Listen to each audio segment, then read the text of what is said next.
Harry Johnson here when your neighbor is a stranger. Interesting dialogue, Associated Black Charities here at the University of Baltimore, YWCA, as well as Baltimore Community Foundation. Your thoughts on tonight's event?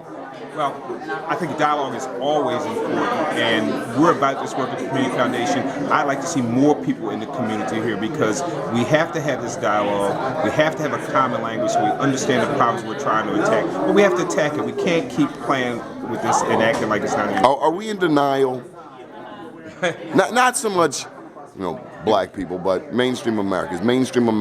Is white America in denial? No, white America is not in denial because institutional racism is about privilege.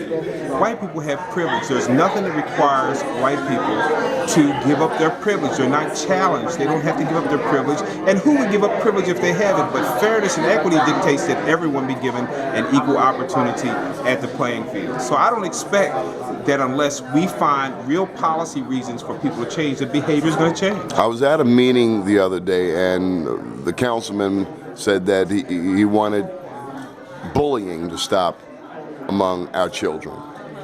And someone commented to him that it's pretty tough to tell children not to bully when they see it in the adults. And we talk about this country's foreign policy elsewhere. Beyond racism, this sense of entitlement,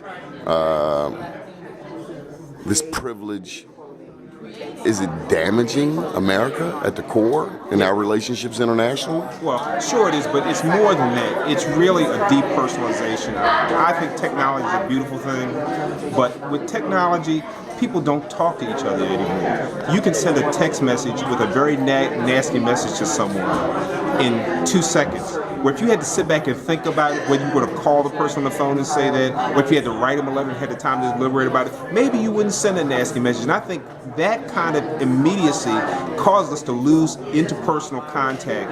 And a lot of problems really can be resolved if people talk to each other. So that's why dialogue like tonight is important. You have to start talking so people identify where the differences are, because that's how you find out where you have commonalities. And I think that's why it's important. Good deal. Thank you very much for your time. Mr. Harry Johnson.